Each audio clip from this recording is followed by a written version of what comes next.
In 2006, about $723 million in Abacha loot was returned to Nigeria from Switzerland.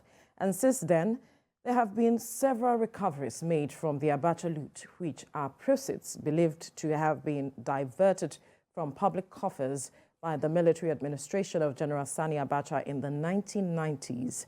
The Nigerian government recently signed an agreement with the government of the United States of America, which is for the repatriation of over $23 million. This repatriation brings to the total amount of funds repatriated in this case by the U.S. to more than $334.7 million. According to the Attorney General of the Federation, Abubakar Malami, when returned, the fund will be invested in some critical ongoing projects that include Abuja-Kaduna Road, the Lagos-Ibadan Expressway, and the second Niger Bridge under its Presidential Development Infrastructural Funds project. We are here today witnessing another milestone in the funding of these projects, which are indeed critical to the development of Nigeria. The state's government is keenly aware of the devastating impact that corruption has on societies. Corruption erodes trust in the ability of governments to deliver for their citizens. It distorts economies and access to key services, hinders development, pushes citizens towards extremism, and makes countries and their officials. Well, joining us via Zoom from Edo State is the Executive Director, Africa Network for Environment and Economic Justice, David Ugolo. Good morning. Thank you for joining us on TVC Breakfast. Thank you very much. Now, another loot is set to be repatriated to Nigeria, about $23 million. And this is generating reactions across the country.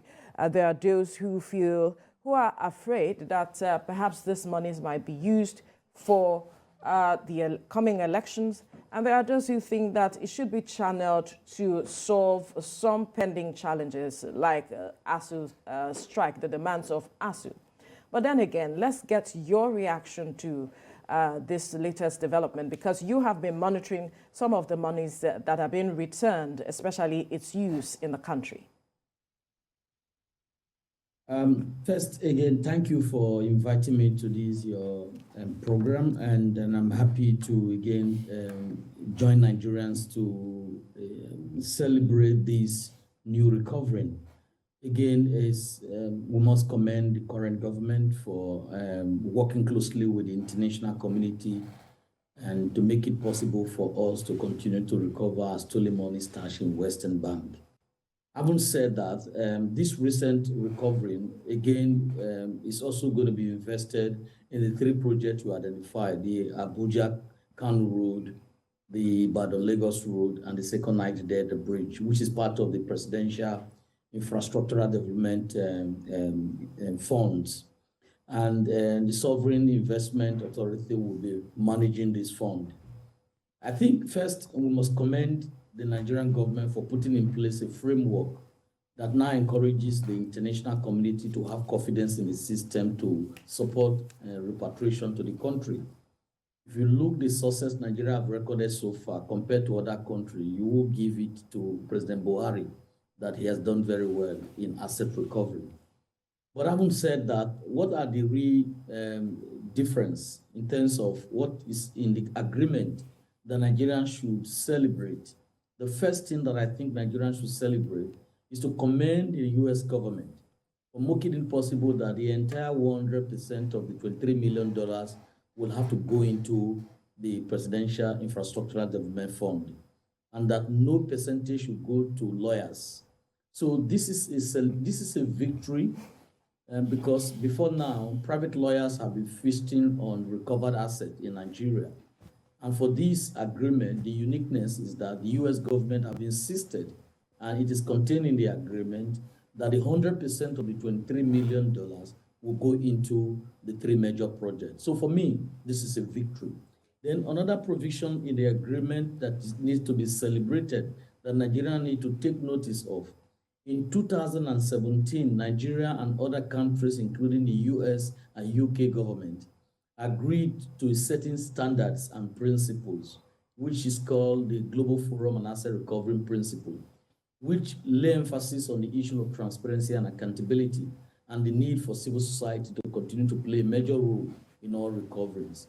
I am happy that the Attorney General Malami, in his remark at the signing ceremony, he also made a remark that the President's mandate include also involving the civil society in monitoring the recovered asset. That for me is victory, because civil society are now increasingly playing a major role, as they did in the second Abacha return, which our organization, through the Mantra project, was able to implement. And for me, this is victory.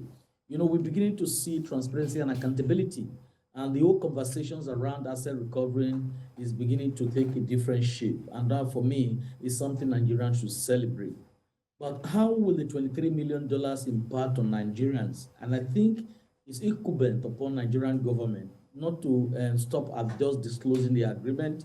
Like I have already called on some key government officials that the content of the agreement need to be disclosed and need to be put on the website of the Ministry of Justice for Nigerians to go and read the content of the agreement, and that the minister should not stop at just press conference, but he should walk the talk by making it possible for all Nigerians, not just civil society, the private sector, ASUU.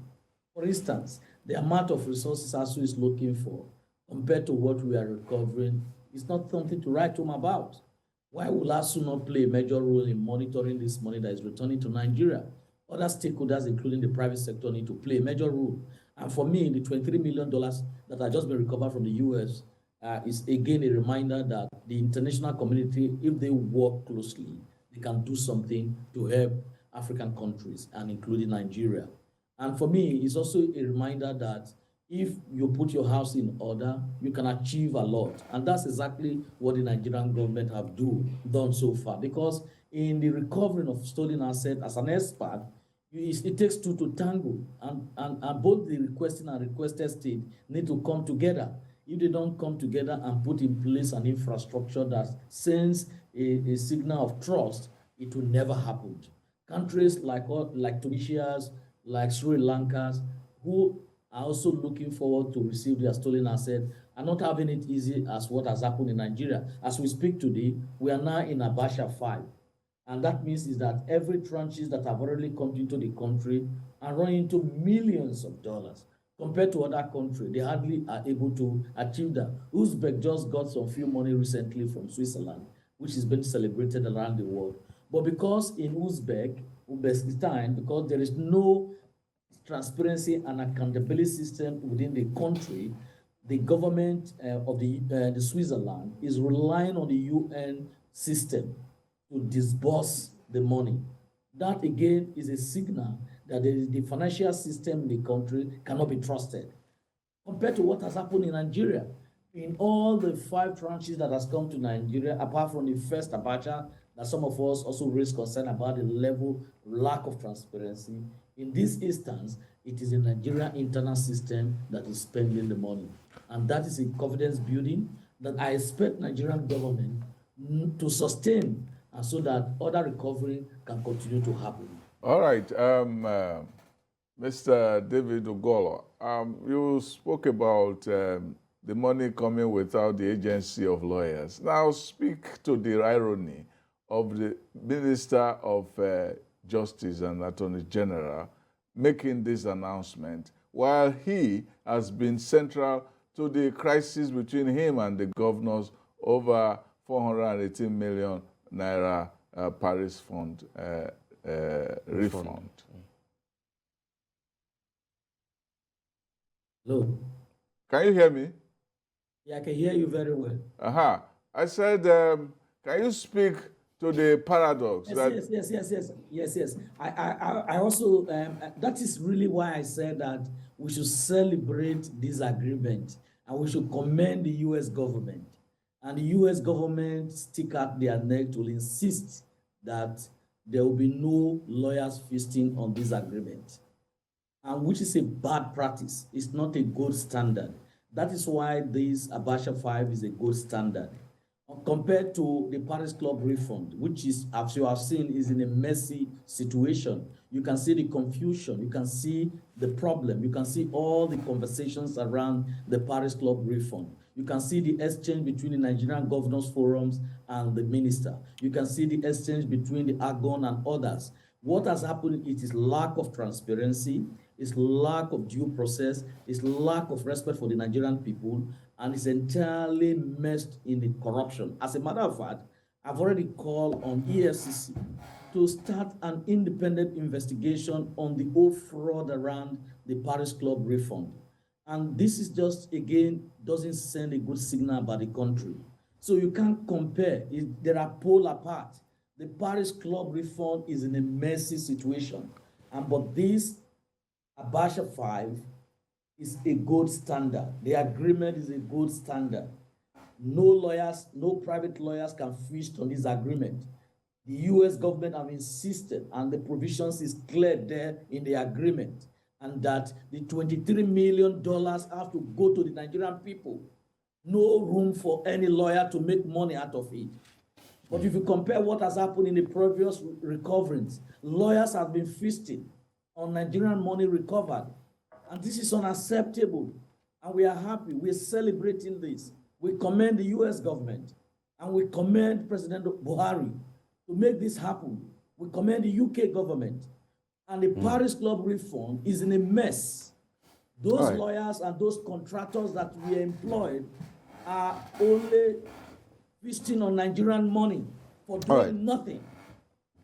Yes, Mr. David, I'm not very optimistic or positive about this celebrating this refund, because, I mean, for me, it's really damaging to the image of this country.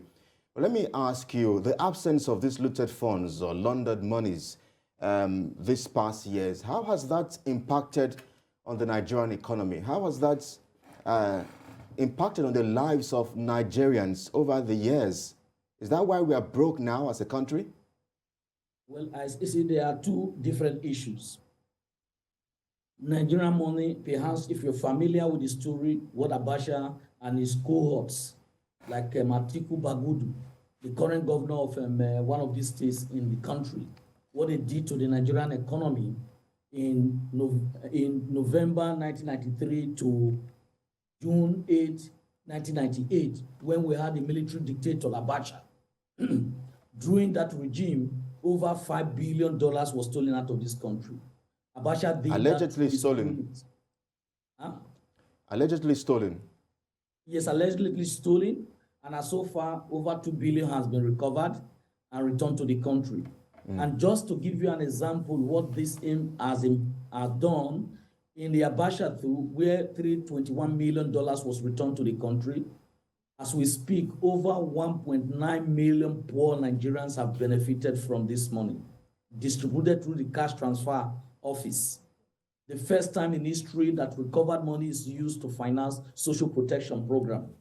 And my organization, through the Mantra project, supported by the UK government, dispatched over 200 civil society across the country. And this money was disbursed to poor Nigerians. The 5,000 naira given to poor Nigerians monthly. That for me is a unique innovation. And then you said something that is very striking. You said, and the return of the money doesn't really help Nigeria. It helps a lot. It restores integrity. It restores credibility in the country. And it is not unique to Nigeria. Look what is happening to Russia today. Look what is happening to Ukraine. All over the world, in China, public officials steal public money. But the most important thing is that they don't encourage impunity. When it happens, the law must take its course. And that's what has happened in Nigeria in this instance. So there is nothing disgraceful about it. But what is more important is that the money is identified and is recovered and is used to pursue projects.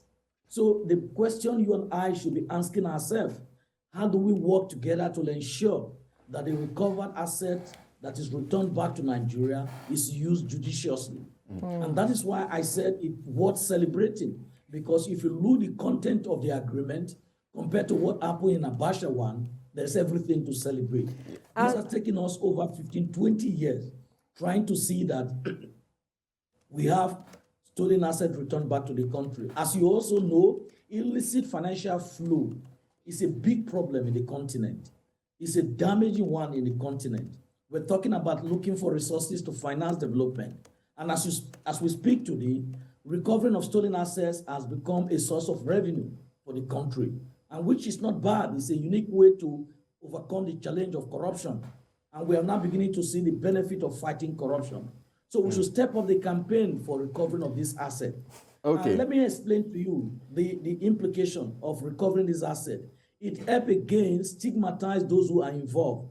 For instance, if Abacha's family were not stigmatized and this money is not being returned, I can assure you that if this money was allowed to be in the control of Abacha's family, Abacha's son would have been going for presidency today. So it's not just about recovering the money. Well, it's going for governor. To restore the integrity of our democracy. Okay. Well, Does it console us? Does it console us that it's going for governor and not presidency?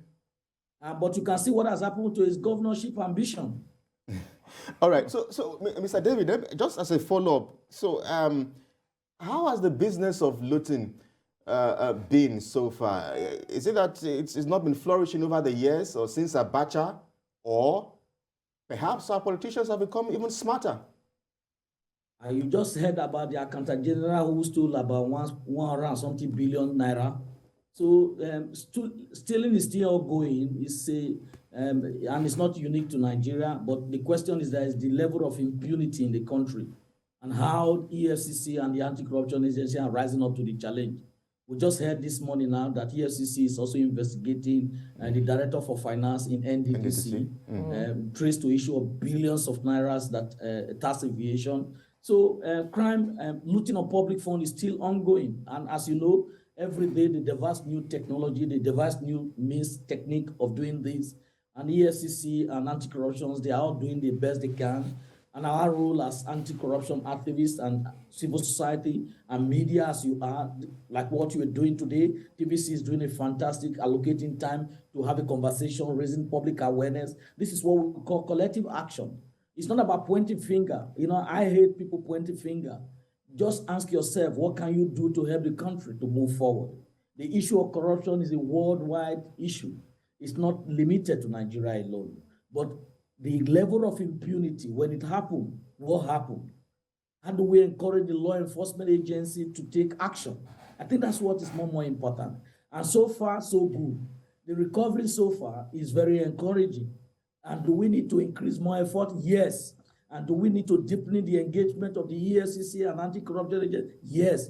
Are there unique things that we need to celebrate within the country? Yes. Are there things we need to improve on? Yes. And if we are going to improve on them, how do we go about it? Is to look for best practice. And that's why the recovering of this $23 million is very unique. And I speak to the fact that as an expert on anti-corruption issue with a specialization on asset recovery, I do think that Nigeria is doing well when it comes to asset recovery. And when you look what the money is being used for, since Abacha 2 onward, you can give it to this administration, they have done well. But are there areas they can improve on? Yes, particularly on the area of creating room for private lawyer to feast on public money recovered. You can see the whole controversy on the Paris Club refund. It's disgraceful to live in a country like this, and that you allow private lawyer for no just any reason, but because of impunity and corruption, you allow private lawyer to feast on public money for doing nothing, making millions. And that's why we must commend the US government for making it impossible. And if you look the press release released by the Justice Department yesterday, they insisted that the 100% of the $23 million must return back to Nigeria. And our role as civil society and the media, including TVC, is to ensure we keep our eye on the money and make sure Nigerian people rise up. It's not just civil society alone. Opposition party, ASUU, the whole stakeholders in Nigeria must rise up to put eye on what the Sovereign Investment Authority is doing with Nigeria. Nigerians have their eyes on this issue, and it seems they do not really trust the government, even though they the government has said that this monies will be used for projects infrastructural projects such as the Niger Bridge and all of that. I mean, how do we begin to make Nigerians trust the government when it comes to repatriation such as this? How have Nigerians really benefited beyond the 5,000 naira that was given the last time? Some will ask you that how has that solved the economic issues and woes that Nigerians are facing as we speak? You know, it's easy to sit down in your comfort zone to lament without having the facts on your table. But you see, I speak as somebody who was in the villages and the community who has gone to monitor right from how the money moved from central bank. I make reference to the Abacha tool, the $321 million, which will enter an MOU with the Ministry of Justice. And issues around how the money is spent, we have put it in the public domain. If you go to our website, www.ane.org, you will see a report on Mantra. Mantra is a civil society-led initiative that monitors how the $321 million was used. You will say, what is 5,000 naira? You are talking about poor people who have never seen the benefit of government over since they were born. This is the first time in history that people consistently for over 2 years were receiving 5,000 naira monthly. And as I speak now, over 1.9 million poor Nigerians benefited from this disbursement. Are you saying that is not impactful? Come on. I agree with you. I agree with you that sometimes the elite play down the value of money like 5,000 naira because 5,000 naira is something they can just spend. These are women that could not but buy some medicine people for in the their village children. can. These are women that could not go to rural hospital. areas. In rural areas. I agree with you that some of them can spend that 5,000 naira for weeks and weeks and weeks, and even for a full month, and they are still trying to, they are still rejoicing over it. But the issue is not just to give them that, but to also create a productive environment to make that economy work. That's why I said that's why I say you need to have information. Yeah. You need to carry out research. These women are forming cooperatives. These women are coming together to use their money as cooperatives. They are doing a lot of things. A lot of things is going on. You know, Nigerians sit down in Abuja. Give us an insight, Mr. Ogolo, please give us an insight into what these women are doing, because a lot of Nigerians want to understand what they are doing. If they don't have an insight, how do we know? They don't read. And that is why we're asking you to tell us. Yes. Yeah, that's why I'm telling you that you go to our website, www.ane.org. Just go Mantra. Mantra report. Mantra is M-A-N-T-R-O-A. Mantra. Mantra report produce our monitoring across the country. The activities of the poor people in Nigeria, how they benefited from the $321 million. Now, let me say something so that you don't get me wrong. Were there no challenge? Were there no problem? There were problems. Mm-hmm.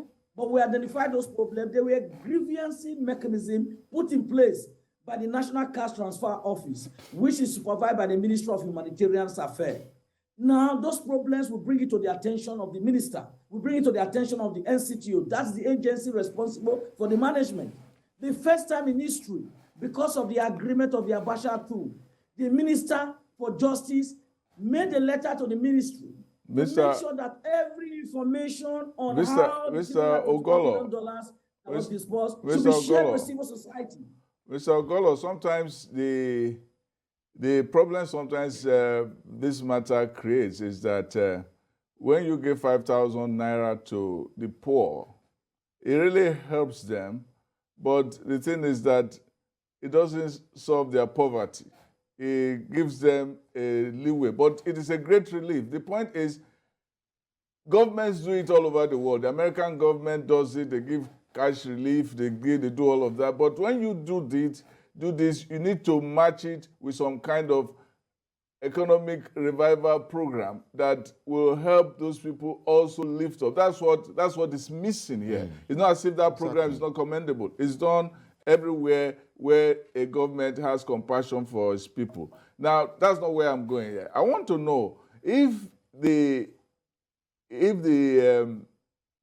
issue of lawyers was obviated in the case of this Abacha loot, do we now blame our own lawyers or our own government for doing it if the European authorities did not open the way for this to happen? So do you blame our people? Because in this case, it is because the Americans insisted that you have no lawyers. So you blame the Paris Club people and all those who also refunded the Ibori story, the Ibori money. Who do you blame then? Is it our people or is it the others? Nigerian government. I blame the Nigerian government, and you don't need to say you must hold the Ministry of Justice accountable. They are the ones who are contracting private lawyers for all recoveries.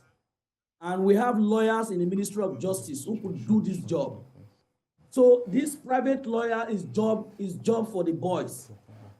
And I'm happy that the US government have ended this kind of dirty way of doing things. It's not good for Nigerians. You can see the mess that we have thrown the country into with the Paris Club refund. You don't need private contractors. You don't need private lawyers. The Ministry of Justice have competent lawyers. They don't need any private lawyers. We have over 100 lawyers in the Ministry of Justice, competent lawyers who could help this country. But because we are looking for a job for the boys and party men, and I'm happy, I must congratulate the US government. And this is a gold standard. Nigerians must commend the US government for this, because it was written and captured in the agreement. All right, Mr. Agolo, of the $23 million we need to quickly go on a commercial break. When we return, we'll continue the conversation. Stay with us. Thank you for staying with us. We are still looking at the Abacha loot that is to be repatriated to Nigeria, about $23 million. And we still have the Executive Director, African Network for Environment and Economic Justice, David Ugolo, who has been speaking with us on that matter. Kenny, you have a question. All right, yes. So, Mr. Ugolo, perhaps we should turn the tables around, if we may, considering the kind of corruption and financial malpractices we have here in Nigeria. Has Nigeria ever had to, I'm just curious, has Nigeria ever had to return looted funds to any country here in the continent or around the world? Yes. EFCC has returned some assets. You know this popular Yahoo thing. There are quite a number of cases that the victim, even our court has ruled here, that the asset need to be restituted back to the victim. And EFCC have carried that out. We must commend EFCC. And as you know, Nigeria is part of the international community, particularly Nigeria signed on to the UN Convention Against Corruption, which is UNCAC.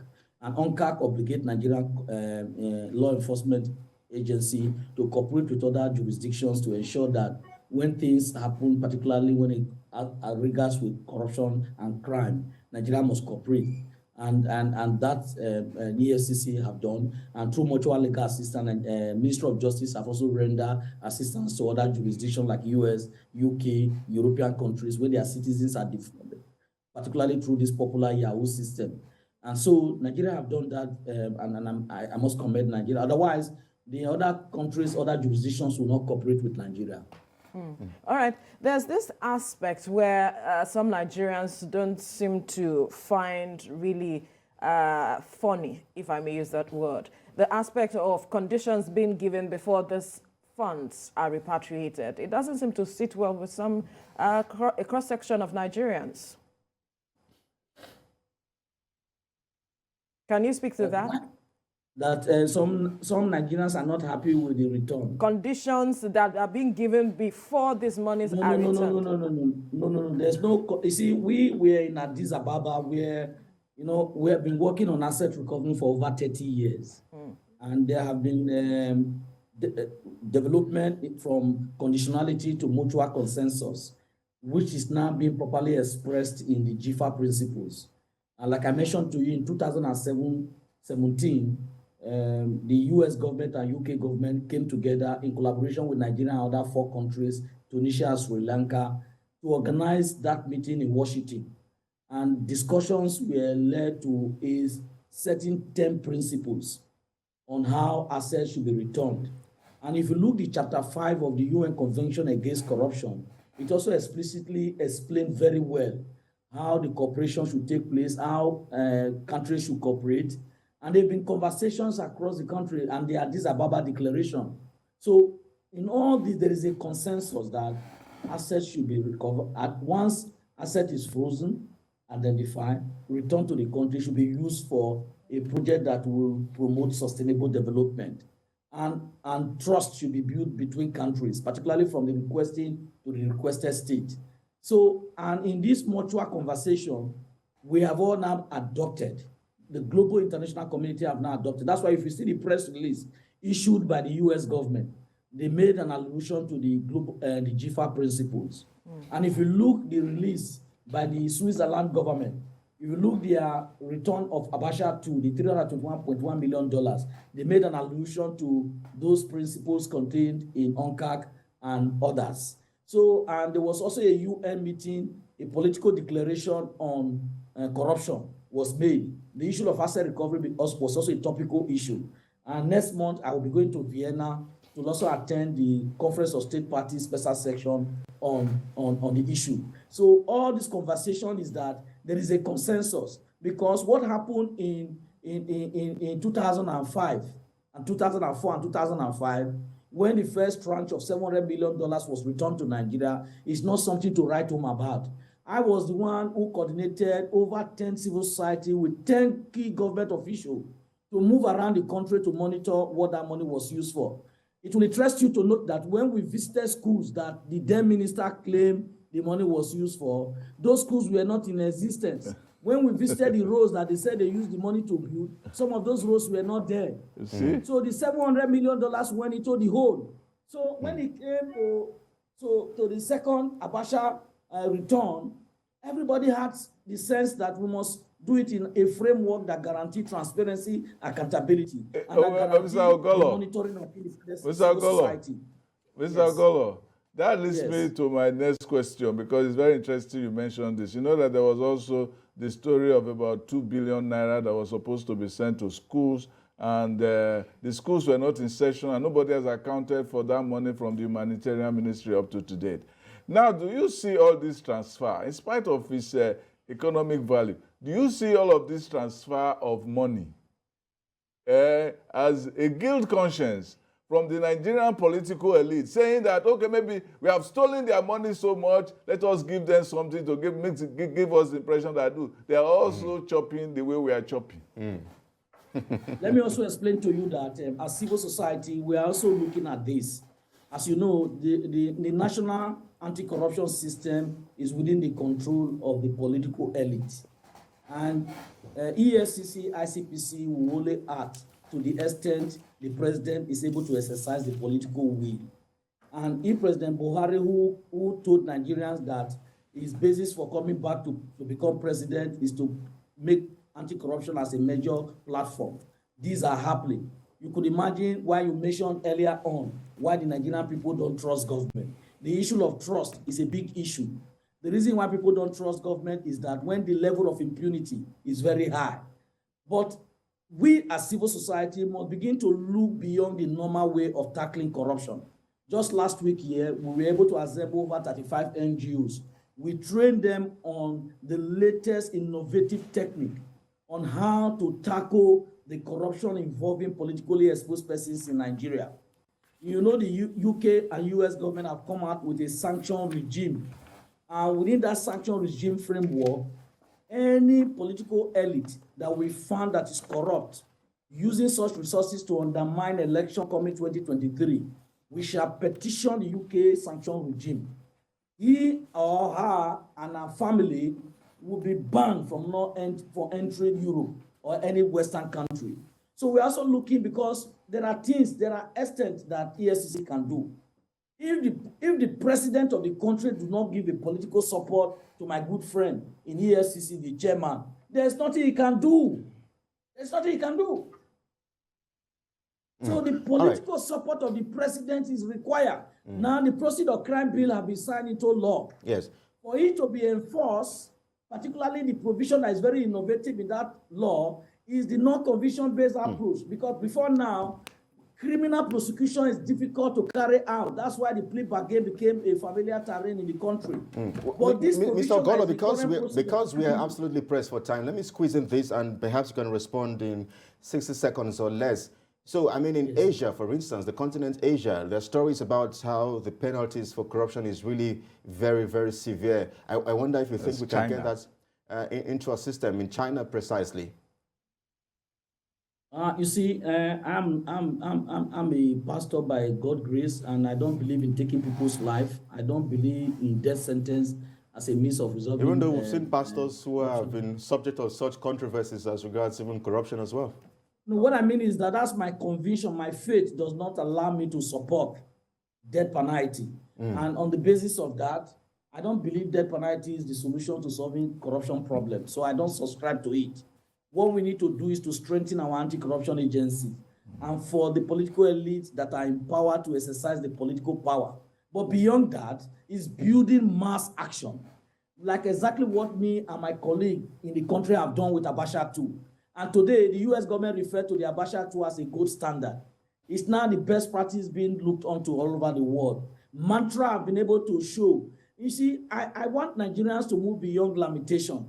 We should begin to see pillar of results. I can tell you now with evidence that Abuja-Kano is a success.